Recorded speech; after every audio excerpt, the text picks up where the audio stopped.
Seguimos en Noticias 3.0 conversando con el doctor Mario Yutis. El doctor Mario Yutis es juez de cámara en San Martín y estamos conversando con él, es un miembro del Poder Judicial en la Argentina, justamente sobre el estado del Poder Judicial. Diste una descripción de la situación casi histórica y coyuntural de la Corte Suprema. Pero da la impresión que el problema no es solamente en la Corte Suprema, que esta especie de, ¿cómo te diría?, de virus se ha propagado por todo el cuerpo del Poder Judicial. Pero precisamente porque no es algo nuevo, es algo que tiene raíces históricas.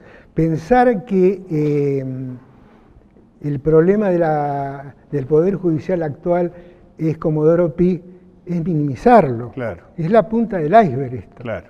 Esto se corresponde con una situación que durante la dictadura alguien ejemplificó en dos posturas dentro del Poder Judicial: la complicidad militante y la complacencia banal, tomando un término de Hannah Arendt. Ajá. Lo que fue la complicidad militante está representado por los Otilio Romano, los Brusa, todos aquellos que participaron. Jueces que participaron directamente, algunos participando de la tortura. Algunos participando. Y la complacencia banal formaba parte de esa amplia mayoría que actuaba, que no quería, obviamente, no pensaba en destruir, pero que resultaba absolutamente funcional. Claro. Absolutamente.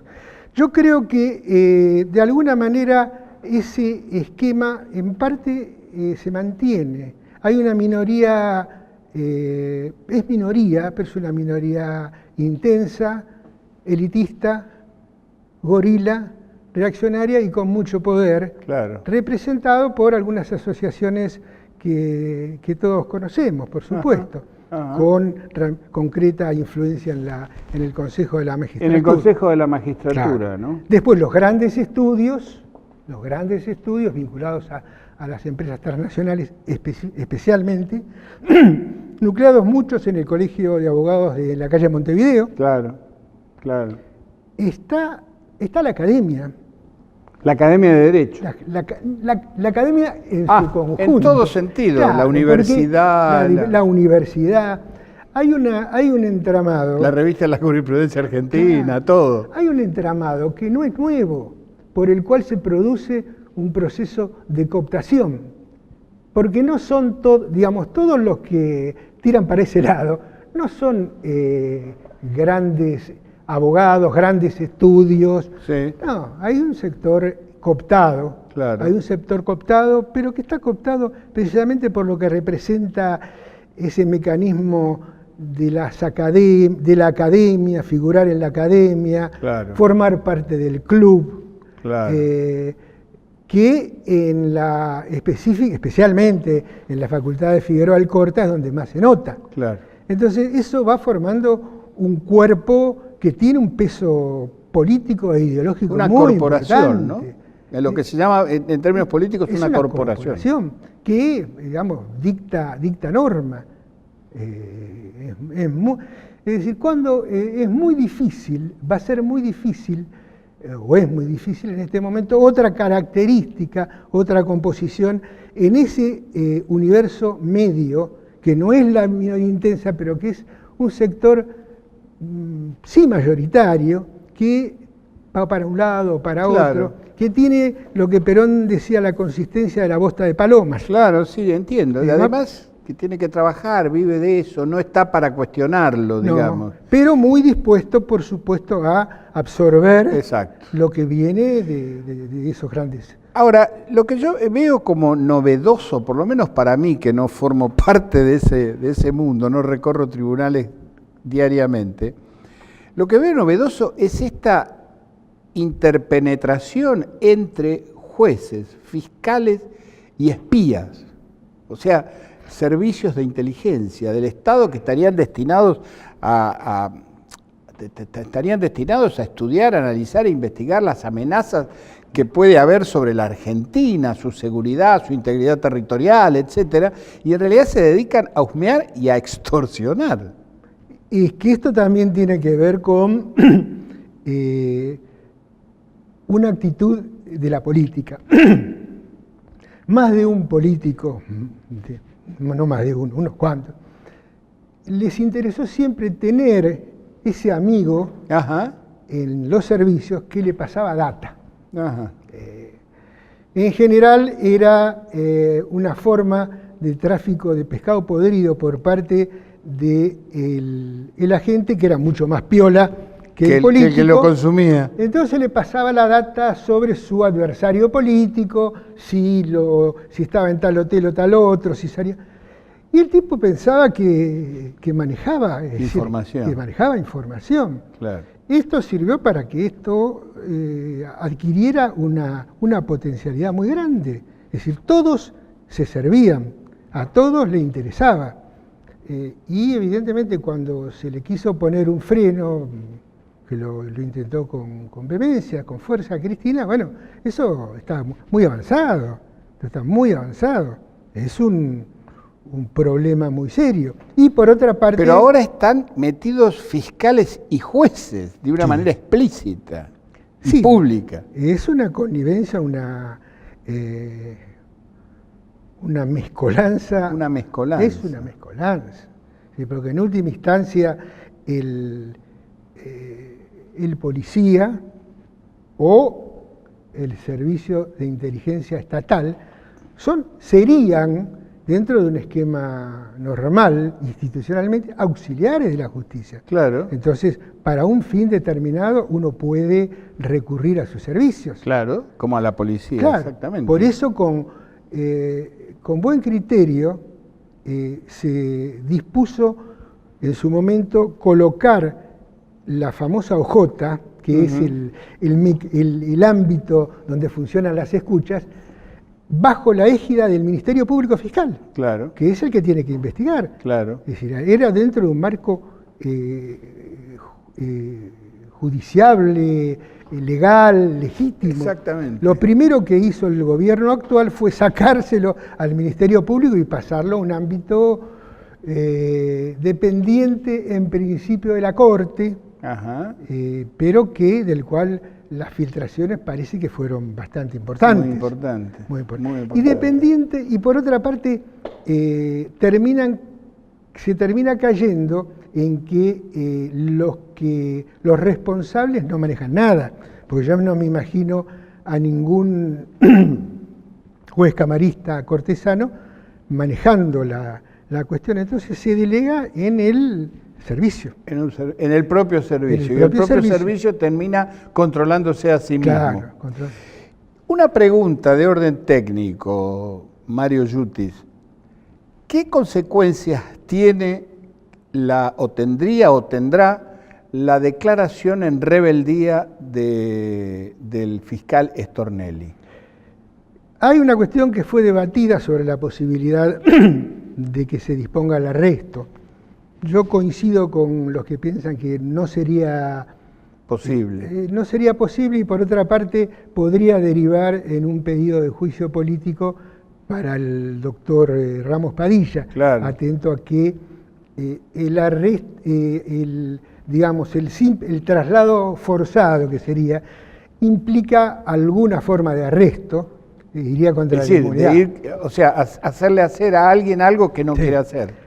Es evidentemente una medida trascendente que tendría que disparar una serie de mecanismos. En primer lugar, el Ministerio Público Fiscal, el Procurador General de la Nación, no puede permanecer callado ante una situación de este tipo, más allá de lo que representa, de la vergüenza que representa que un fiscal se niegue a presentarse ante un requerimiento judicial y paralelamente esté arrestando personas. A un proceso, a un procedimiento, a un momento del proceso que es meramente de deponer lo que sabe o no decir nada, porque además puede presentarse y negarse a declarar. Totalmente. En donde el juez, en realidad, el juez lo que hace es leer lo que el juez sabe de él o supone de él, y él puede decir, eso es cierto o no es cierto, o puede no decir nada. No, dice, bueno, no voy a decretar, ¿dónde firmo? ¿Dónde firmo? Y me voy. Y punto, y me voy. Eso tal vez... ¿Qué es? ¿Una lucha de poder? A ver, para decirlo brutalmente, ¿quién la tiene más larga? No, yo creo, me animo a decir que podría, quizá los elementos de mérito que obran en poder del doctor Ramos Padilla puedan posibilitar alguna medida de otro tipo. De otro orden. De otro orden, que solamente resulta operativa después de producida la declaración indagatoria. Claro, el expediente queda, digamos, tan paralizado como el famoso expediente de AMIA. Claro. Hasta tanto no declaren... Está stand-by. Está stand-by. Pero se me ocurre que la situación se torna prácticamente insostenible porque no sé hasta dónde pueden llegar las apoyaturas propias, hasta dónde alguno le va a decir, mirá, yo hasta acá te seguí. ¿Y ustedes entre los colegas conversan de estas cosas? Se conversa con algunos. Ajá. Se conversa con algunos. Hay una gran indiferencia. ¿Indiferencia? Hay una gran indiferencia, por lo menos lo que yo percibo. Sí, no, bueno, acá está vos. No, quizá en los cuadros medios, más jóvenes, defensores, fiscales, hay un mayor interés. Todavía queda una llamita de... Sí, hay gente, pero convengamos que es una minoría. Hay una mayoría que está ahí, que se conmueve relativamente, Ajá. que, bueno, que sigue leyendo Clarín, que sigue viendo TN y repitiendo. Parece, uno tiende a pensar cómo es posible que gente con formación terciaria, más allá de la calidad o no de la misma, pueda desarrollar tan poca capacidad crítica. Ajá. Porque yo cuando discuto o charlo, a veces no logro entender la superficialidad de los enfoques. Hay una gran superficialidad. Hay una gran superficialidad. Hay una gran superficialidad, sí. Bien es cierto que todo este proceso de colonización cultural que lleva muchísimos años ha calado muy hondo. Claro. Por otra parte, también los años del proceso fueron muy, muy duros en ese sentido. Quienes pensaron equivocadamente que se había ganado una batalla cultural durante el anterior gobierno, se equivocaron bastante grande. El entramado posiblemente se haya ganado una batalla cultural. Lo que pasa es que la guerra es otra cosa. La guerra es otra cosa. La guerra es otra cosa. En el sentido de que nunca se llegó a un punto sin retorno. Para decir un caso que uso siempre, y te lo comento, cuando los Estados Unidos abolen la esclavitud, llegan a un punto sin retorno. Vos no podés, un gobierno nuevo, venir y poner nuevamente la esclavitud. Claro. Ya cambió el sistema. Acá nunca llegamos a ese punto sin retorno. No. Bueno, y ahí quizá te tiro un tema que tiene que ver con ese punto sin retorno, que es el planteamiento de una nueva constitución, de una nueva institucionalidad. Ajá. Es decir, no omito que, como decía el viejo Lasalle, la constitución es hija de los factores reales de poder. Claro. Es decir, pero es necesario marchar hacia una nueva institucionalidad, porque esta Constitución de 1853, reformada superestructuralmente en el 94, responde a ese modelo agroexportador del siglo XIX. Y es la que... Pero qué paradoja, digo, y que ni siquiera esa Constitución vetusta, arcaica, es respetada en el actual Estado de Derecho. Es decir, porque se están violentando principios que derivan de esa Constitución. Y que están explícitamente puestos. Explícitamente puestos. Todo digamos, los principios del debido proceso.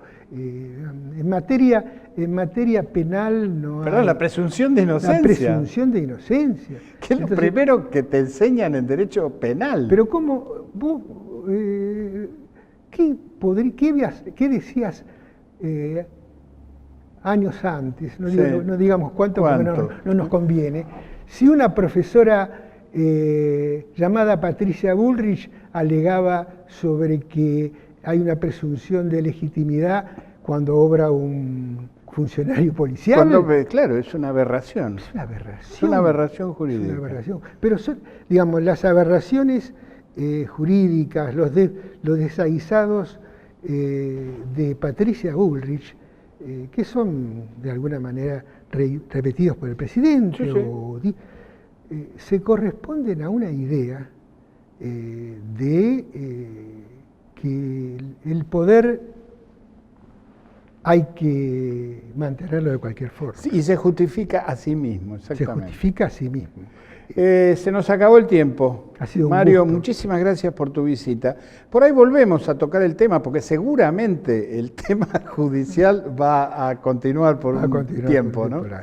Muchas gracias, Mario. Gracias a vos. Seguimos en Noticias 3.0, no se vaya.